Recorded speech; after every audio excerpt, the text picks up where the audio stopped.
Hey, welcome back to Defending Utah Radio. I am Ben McClintock from defendingutah.org, where we think right and wrong and not right and left.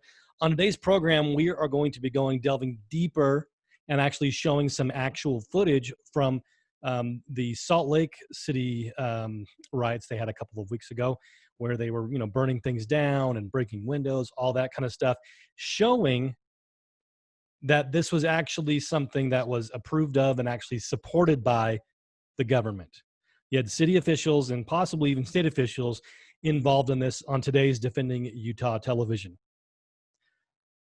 Before we get into the program, though, I want to encourage you to go to defendingutah.org and click on the membership tab and become a member today. Support this program. If you like what we do, make sure that more of this can come out. Also, be able to receive all the benefits of membership by clicking on the membership tab and becoming a member today, clicking on the store tab and picking up a lot of great items there as well. T-shirts, DVDs, booklets, etc.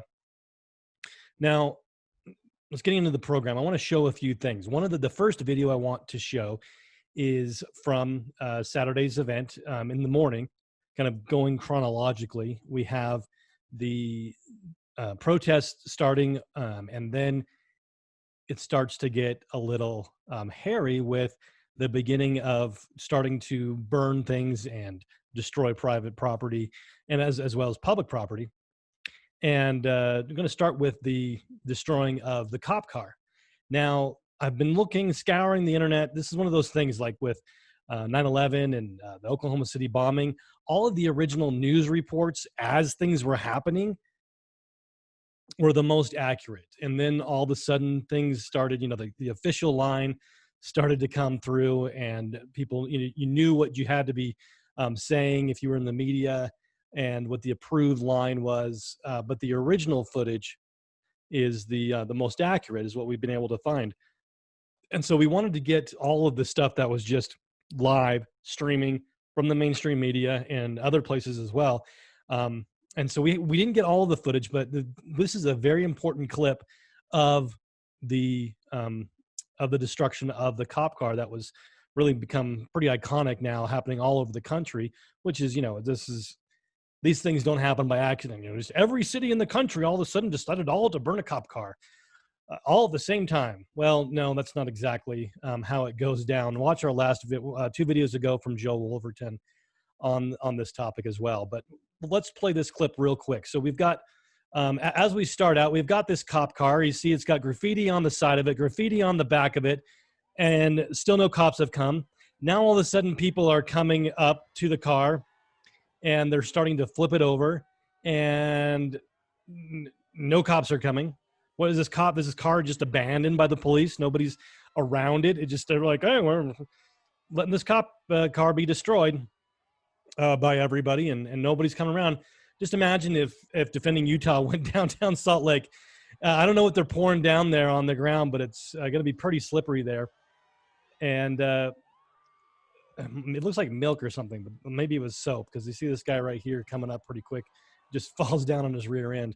But just imagine if Defending Utah had gone downtown Salt Lake City and started to do this. Fast the police would be there to stop us. And but here we see lots of time goes by where nothing's going on, and several minutes go by, and they continue to just wail on this cop car. They've got it flipped over. They've broken windshields. They're continuing to spray paint all over the car. They're getting on top of the cop car, and the whole crowds are cheering, and the police are nowhere to be found. And several more minutes go by, and we continue to see more and more graffiti on the car, the looting of the cop car. Several of the guns were taken out of the cop car. Property within the cop car was destroyed, and they continue to do this. We've got about 10, 15 minutes going by, and they continue to just wail on it, graffiti the cop car. Nobody's coming by. So we got 15 minutes of this going on. Now imagine if somebody was actually getting hurt, if somebody's life was in danger, and we're waiting for the police to save us because we're not allowed to have guns. Now, come on, that doesn't happen, especially in Utah. We don't have that slow of a police response. We had the mayor actually tell them to stand down. But it's more than just standing down. We have this important account of this KSL news reporter describing what's going on and what led up to this whole event. 2nd East and 4th South. We're just outside the city library here. We did see a heavy police presence come out this way earlier. The crowd followed them from the public safety building to get out here to the library. It was the first time they'd really seen a police presence out in this area. And then this one Salt Lake City police car was just parked on the side of the road. And these protesters, ralliers, took advantage of the situation, and they are... Okay, so you have this police presence, all these cop cars drive by, and then they leave one of the cop cars there all by itself. We're going to all drive by and then leave this cop car. And then when it starts to get destroyed, there's nobody around. They just drop it off. And we don't, just leave it off, and no cops are going to come, and nobody's going to take care of it, and nobody's going to kind of respond to the destruction of property. We have a stand down order while the police are dropping off cars to be destroyed. Now we see this next image, well, the graffiti. You see a lot of the, of course, the vulgarity. You have the ACAB, which stands for all cops are bad. You've got, and then you have this one, Agenda 21. I don't think any of the protesters even know what Agenda 21 is, let alone going to be spray painting about it in regards to Black Lives Matter and police brutality. Let's, we got our local police are brutalizing us. Let's create a stronger world government that's even less accountable to us. Come on, it's ridiculous. This is controlled by the same people on both sides. We need to understand that, was the governor's mansion? Did they go after the governor's mansion? Did they go after any of the media buildings there? Did they go after the banks there? No, of course. All of the power structures, buildings, and property were completely left alone. All the while, private property and the police cars are being destroyed, and of course the front of the Capitol gets destroyed. But there's nobody even there. Nobody even cares. And so let's go on to later on in the evening. We have, as you can see here, it's 2 hours past the curfew. 8 o'clock was the curfew, where they said you can protest and burn cop cars and destroy businesses until 8 o'clock, and then you got to stop. No more of this destruction after 8 o'clock. Well, 2 hours go by, and they still haven't done this. And let's see what's going on here. Understand that have some protesters gotten a little further up the Capitol there, or what's happened? Yeah, the situation is escalating here. There's 24 or so protesters that remain. We're seeing a stronger force coming out onto the steps in just the last minute or so. Several dozens of UHP troopers. We did see through the window, and I don't know if Aubrey Schaefer can zoom into there, but there are protesters inside the Capitol. We saw several of the troopers that were out here going back inside. Some of them had canines. We do see... Okay, so they've got canines going to the Capitol, and they've got all these cop cars right there, and you've got the media pointing out that these protesters are inside just goofing out, looking out the window, and nobody's doing anything about it.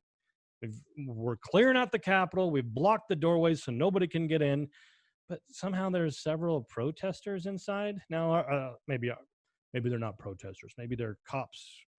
Maybe they're guarding the building. Let's listen a little bit further to the original report here. So that some of the officers and troopers that are here are in riot gear.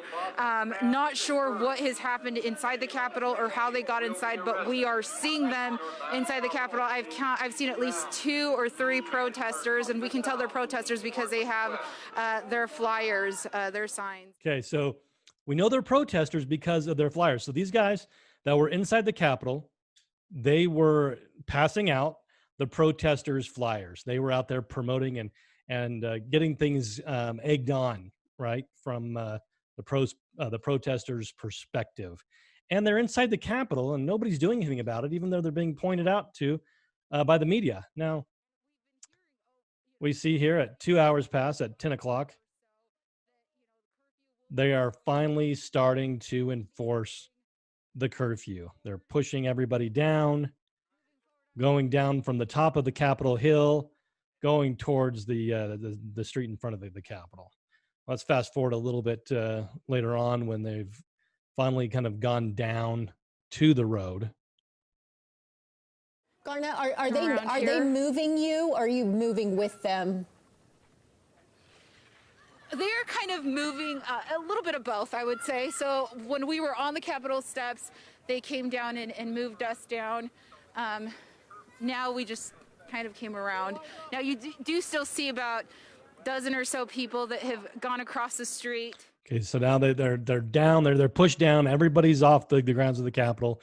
If you're not going down, you're getting arrested and not being allowed to remain on the Capitol grounds unless you're Those that were these inside the Capitol protesters. building, I actually can still see them through the window. They remain inside the Capitol building. The two protesters that we had seen that somehow got inside. Those protesters are still inside somehow, even though we've pushed everybody off the Capitol grounds. But as you can see, there are several officers in riot gear now. They have stayed on that middle portion of the steps. We have these we have these protesters inside the Capitol, and the news has pointed them out several times. They have their crack, they have their canine units going through the Capitol.